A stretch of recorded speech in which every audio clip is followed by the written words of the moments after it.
akan mempresentasikan tentang merencanakan aktivitas kerja. Sebelumnya, tak kenal kata saya. Sebelumnya, perkenalkan nama aku Handinian Laini. Saya Delina Puspa. Saya Silvia Brenda Syarifuli. Saya Diva Francisca. Nah, kita akan lanjut bahas materi. Selamat menonton. Oke teman-teman, jadi materi kali ini kita akan overview dulu nih apa yang akan kita bahas. Oke, jadi yang pertama kita bakal bahas arti dan alasan perencanaan. Nah, yang kedua yaitu tujuan dan rencana. Yang ketiga, menetapkan tujuan dan mengembangkan perencanaan. Yang keempat, masalah kontemporer dalam perencanaan. Serta yang kelima, penilaian prestasi kerja. Nah, untuk materi yang pertama akan disampaikan oleh Ananda Delinda.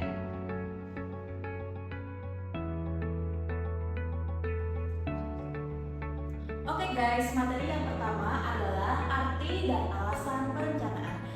Next slide.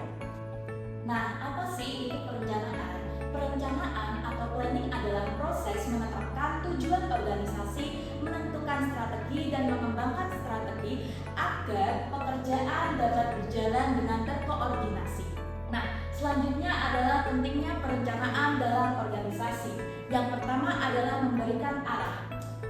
Dengan perencanaan, perusahaan dapat mengetahui apa yang akan dicapai dan bagaimana perusahaan dapat mencapainya. Yang kedua adalah mengurangi ketidakpastian. Dengan perencanaan, manajer bisa melihat tujuan perusahaan untuk kedepannya, mengantisipasi perubahan, dan menyiapkan solusi-solusi atas perubahan tersebut. Yang ketiga adalah meminimalisir pemborosan dan kesia-siaan waktu, tenaga kerja, serta sumber daya. Akhirnya perencanaan membuat pekerjaan akan lebih efektif dan efisien.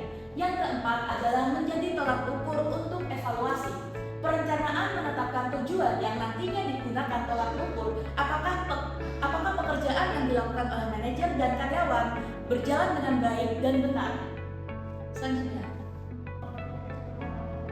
Oke, selanjutnya adalah dasar-dasar perencanaan yang baik. Ada 3 hal. Yang pertama ada forecasting, yang kedua ada penggunaan skenario, dan yang ketiga ada benchmarking. Nah, apa sih forecasting itu? Forecasting adalah proses pembuatan asumsi-asumsi yang akan terjadi di masa depan.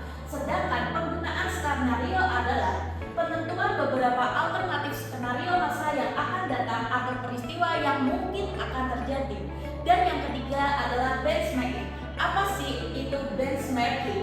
Benchmarking adalah perbandingan eksternal untuk mengevaluasi secara lebih baik suatu arus kinerja dan menentukan kemungkinan tindakan yang dilakukan di masa yang akan datang. Nah, teman-teman, selanjutnya kita akan membahas tentang hubungan perencanaan dan kinerja. Nah, menurut hasil penelitian menunjukkan perusahaan yang memiliki perencanaan formal memiliki hasil yang lebih positif. Akan tetapi, hal ini tidak dijadikan jaminan sukses, tetapi hanya dijadikan sebagai landasan saja. Nah, dari hasil penelitian tersebut dapat disimpulkan, yang pertama, perencanaan formal biasanya memberikan profit yang lebih tinggi bagi perusahaan. Yang kedua adalah pelaksanaan perencanaan lebih penting daripada membuat rencana. Jadi, aksi lebih penting daripada ide-ide yang tidak akan terrealisasikan. Yang ketiga adalah faktor eksternal, bisa membatasi efektivitas perusahaan. Dan yang keempat adalah hasil yang baik membutuhkan waktu yang lebih lama.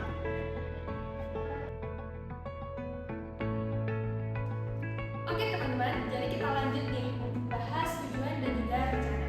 Sebelumnya kita tuh harus tahu apa sih tujuan dan rencana. Jadi keduanya itu memiliki korelasi. Next. Oke, tujuan atau sasaran adalah hasil yang diinginkan atau biasa kita sebut juga dengan target. Sementara rencana adalah kerangka bagaimana kita untuk mencapai tujuan tersebut. Jadi intinya tujuan itu merupakan sebuah target, sementara rencana itu adalah cara kita mengimplementasikan untuk mendapatkan suatu tujuan. Nah, misalnya aja nih, kita sebagai salah satu mahasiswa ilmu ekonomi, kita kan ingin nih lulus dengan IPK 4, kemudian lulus dengan cepat. Tentunya itu adalah tujuan kita. Nah, rencananya apa? Oke, jadi aku harus belajar. Kemudian yang kedua, aku harus ngerjain tugas di tepat waktu. Aku harus aktif di kelas. Nah, itu contoh dari korelasi antara tujuan dan juga sasaran. Next.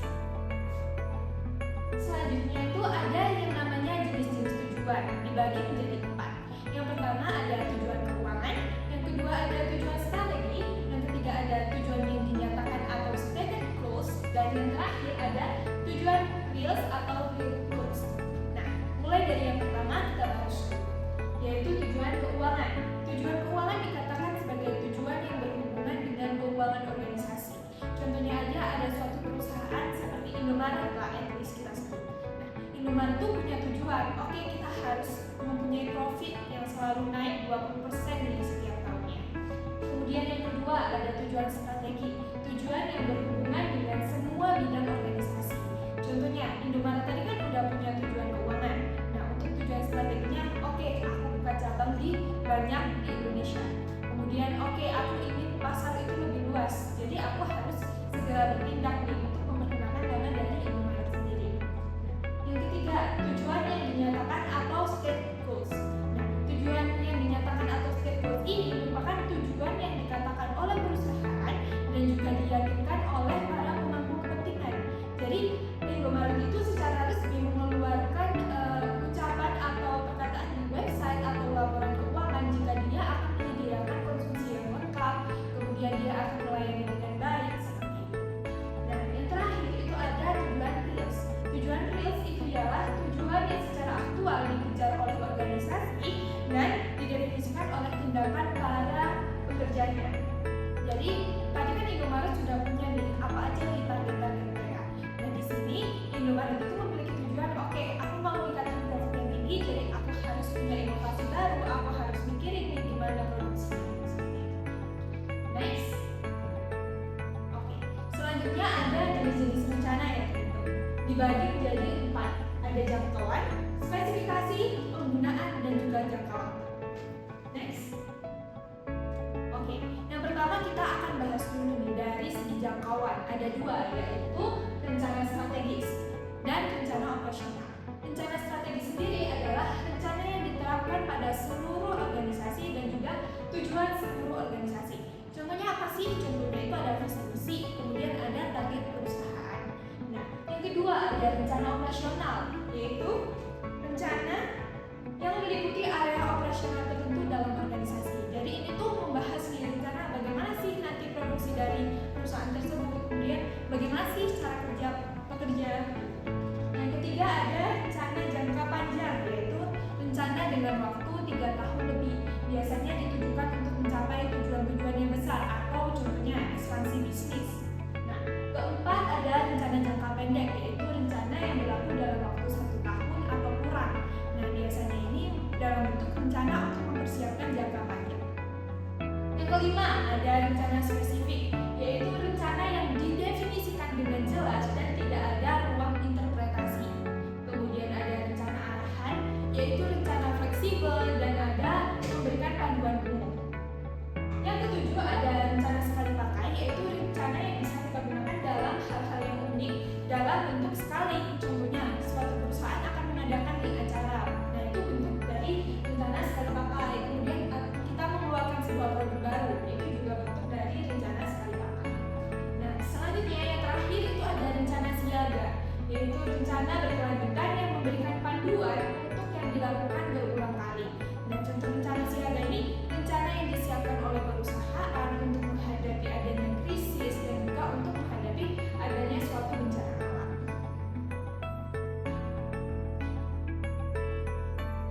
Oke, selanjutnya saya akan menjelaskan materi mengenai bagaimana menetapkan tujuan dan mengembangkan rencana. Nah, yang pertama ada pendekatan penetapan tujuan. Pendekatan penetapan tujuan ini biasa disebut dengan pendekatan penetapan tujuan tradisional, yang dimana manajer puncak menetapkan tujuan yang diteruskan ke tingkat bawah organisasi dan menjadi tujuan bagi setiap area organisasi. Yang artinya di sini manajer sudah membicarakan tujuan tersebut berdasarkan diskusi dengan direktur ataupun manajer yang di atasnya, dan juga tujuan ini disampaikan ke bawahan yang harus dicapai oleh setiap bagian divisi. Selanjutnya mengasumsikan bahwa manajer puncak mengetahui apa yang terbaik karena mereka melihat gambaran besarnya. Nah, di sini manajer dianggap dapat menentukan arah strategis yang tepat bagi bagi organisasi tersebut. Selanjutnya ada kelemahan penetapan tujuan dan tradisional. Di sini terdapat 4 tingkatan piramida. Yang pertama itu ada tujuan manajemen puncak, di mana tujuannya itu terlalu umum dan tidak memberikan panduan konkret bagi level manajemen di bawahnya. Yang implementasinya itu tidak jelas. Yang kedua ada tujuan manajer divisi yang berisi fokusnya itu terhadap peningkatan laba dan juga tanpa memperhatikan aspek lain seperti etika atau kesejahteraan karyawan.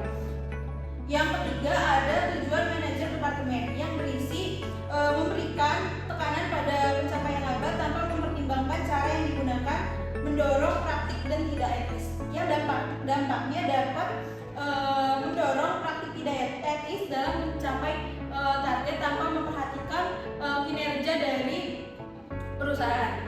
Yang keempat ada tujuan karyawan individu, di mana karyawan diarahkan untuk fokus pada kecepatan kerja tanpa mempertimbangkan kualitas yang dapat menurunkan standar kerja. Hal ini dapat menurunkan standar kerja dan berdampak pada kualitas dan juga output organisasi. Next slide. Baik, selanjutnya ada karakteristik tujuan yang ditulis dengan baik. Nah, terdapat langkah-langkah dalam penetapan tujuan ini. Nomor 1 ada mereview misi atau tujuan organisasi, yaitu mereview misi sebelum menulis tujuan karena tujuan yang baik harus merefleksi misi tersebut. Artinya sebelum kita menetapkan misi, kita itu harus mereview apakah misi ini dapat berdampak baik ke depannya. Yang kedua itu mengevaluasi sumber daya yang tersedia. Walaupun tujuan yang matang, tetap harus bisa dicapai dengan usaha yang masuk akal. Artinya di sini sumber daya yang kita kerjakan nantinya harus apakah sumber daya tersebut mampu untuk menjalankan misi tersebut. Yang ketiga ada menentukan tujuan secara individu atau dengan memasukkan dari pihak lain. Yang keempat ada menulis tujuan dan mengomunikasikannya kepada semua yang terutama.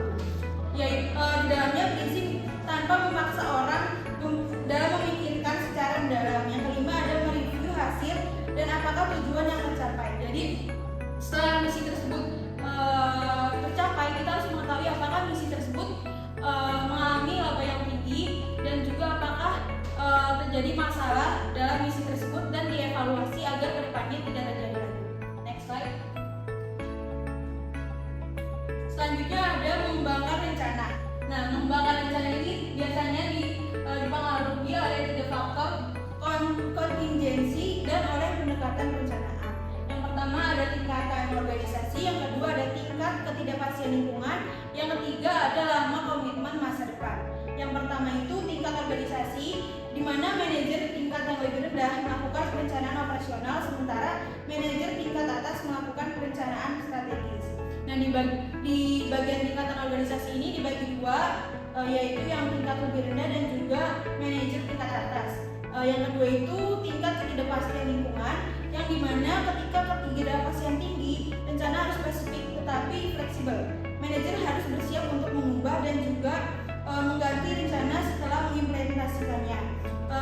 Yang artinya dimana ketika lingkungan saat misi terjadi, lingkungan atau rencana yang terjadi itu harus diubah karena ada suatu hal. Jadi kita harus secara mendadak mengubah rencana tetapi dengan rencana yang spesifik dan juga jelas. Yang ketiga adanya lamanya komitmen masa depan, yaitu sebuah konsep yang mengatakan bahwa rencana harus ditarik cukup jauh agar komitmen yang dibuat ketika rencana dikembangkan.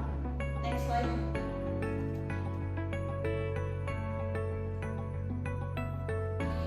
Selanjutnya ada pendekatan terhadap perencanaan. Dibagi menjadi 2, yaitu manajer puncak dan departemen perencanaan formal, dan juga ada anggota organisasi. Yang pertama itu perencanaan dilakukan sepenuhnya oleh manajer puncak, tetapi dibantu oleh perencanaan formal. Biasanya tim perencanaan formal ini membantu manajer untuk menulis secara tertulis apa yang telah direncanakan. Ketika diturunkan, rencana tersebut juga disesuaikan dengan kebutuhan tertentu dari setiap tingkatan. Yang kedua, anggota organisasi, di mana rencana yang diberikan ke bawah dari tingkat pertama ke tingkatan bawahnya, melainkan dikembangkan oleh anggota organisasi pada berbagai tingkat dan unit kerja yang beragam untuk memenuhi kebutuhan khusus.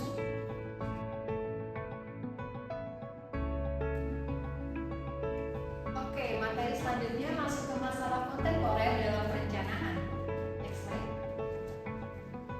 Nah, bagaimana sih manajer dapat merencanakan secara efektif dalam lingkungan yang dinamis? Yang pertama, dalam lingkungan yang tidak pasti, manajer harus mengembangkan rencana yang spesifik tetapi fleksibel. Fleksibilitas ini paling penting pada saat rencana diimplementasikan. Yang kedua, manajer harus mengetahui bahwa perencanaan adalah proses berjalan. Rencana berfungsi sebagai peta jalan walaupun tujuannya dapat berubah karena kondisi pasar yang dinamis.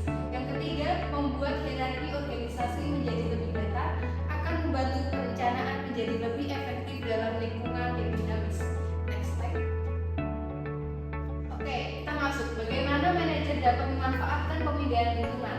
Yang pertama, apa sih pemindaian lingkungan itu? Pemindaian lingkungan itu disebut juga dengan environmental scanning, yaitu pemantauan faktor eksternal dan internal yang mempengaruhi suatu organisasi termasuk aspek ekonomi, teknologi, sosial, dan politik. Yang pemindaian ini membantu dalam pengambilan keputusan strategi, mengidentifikasi peluang dan mengurangi resiko. Yang kedua ada intelligent pesaing atau disebut juga competitor intelligence, yaitu mengumpulkan informasi tentang pesaing yang memungkinkan manajer mengantisipasi tindakan pesaing ketimbang hanya bereaksi terhadapnya. Next. Oke, kita lanjut ke materi tentang penilaian prestasi kerja. Next slide. Nah, pengertian penilaian prestasi kerja itu apa sih? Yang pertama, penilaian prestasi kerja dilakukan oleh perusahaan untuk mengetahui kategori prestasi karyawan yang dimasukkan dalam kategori yaitu baik, cukup, dan kurang. Untuk tujuannya sendiri memberi perhatian dan memotivasi kepada karyawan agar bekerja lebih giat. Yang ketiga, harus dilakukan secara jujur dan objektif. Yang keempat, berbeda dengan penilaian pekerja atau job evaluation yang menilai bobot pekerjaan dan besaran gaji. Next slide. Nah, kita akan masuk ke manfaat dan tujuan penilaian prestasi kerja. Untuk manfaatnya sendiri, manfaat penilaian kerja yang rasional dan objektif paling tidak dirasakan oleh pegawai yang bersangkutan dan organisasi. Selanjutnya, untuk tujuannya sendiri menghasilkan informasi yang akurat dan valid berkenaan dengan perilaku dan kinerja anggota organisasi. Nah, semakin akurat informasi yang diperoleh, semakin besar potensi nilainya terhadap organisasi. Oke, selanjutnya ada metode penilaian kinerja karyawan, di mana metode yang digunakan itu biasanya dalam bentuk angka maupun pemikiran manajer sendiri. Yang pertama itu ada cara penilaian yang tidak sistematis yang dilakukan secara kebetulan karena terjadinya kekosongan jabatan yang seringkali berbahaya dalam penetapannya. Di dalam organisasi biasanya hal tersebut wajar karena terdapat kekosongan jabatan. Contohnya karena terdapat karyawan yang contohnya cuti hamil atau sakit secara berkepanjangan. Nah, jadi manajer ini melakukan penilaian yang tidak sistematis kepada karyawannya untuk mengisi kekosongan. Nah, yang kedua ada penilaian sistematis yang tradisional, di mana memberikan informasi sebelum diperlukan, jadi menghindari judgement sesaat. Nah, kalau untuk yang nomor 2 ini yaitu ketika ada kontrak yang habis, jadi kayak sudah ada pengumuman dan juga ada prosedur yang dilakukan. Yang ketiga ada ranking method, yaitu menilai prestasi karyawan dengan membandingkan karyawan untuk menetapkan siapa yang terbaik. Yang keempat ada membandingkan karyawan dengan karyawan yang lain. Faktor-faktornya itu ada kepemimpinan, inisiatif, dan juga dapat atau tidaknya karyawan diandalkan. Nah, yang nomor 3 ini dan nomor 4 ini biasanya menjadi satu dan dinilai berdasarkan ranking. Yang kelima ada grading, yaitu kategori untuk prestasi kerja karyawan, misalnya baik sekali, memuaskan, dan kurang memuaskan. Nah, biasanya pada grading ini untuk hasilnya nanti akan berdasarkan angka yang kadang pada skala grafis, yaitu penilaian faktor yang dianggap penting bagi pelaksanaan pekerjaan, yaitu kualitas pekerjaan, kuantitas pekerjaan, dan juga sikap dan dapat atau tidaknya diandalkan. Nah, penilaian ini juga tidak hanya berdasarkan bagaimana kinerjanya, tetapi juga sikap dan juga etika. Next slide. Oke, ubur-ubur ikan lele. Cakep. Apakah ada pertanyaan, Le? Kalau ada pertanyaan jangan lupa untuk komen di kolom komentar di bawah. Berikut referensi yang akan digunakan dapat dilihat pada layar yang telah kami sertakan. Oke, cukup sekian yang dapat kami sampaikan. Terima kasih.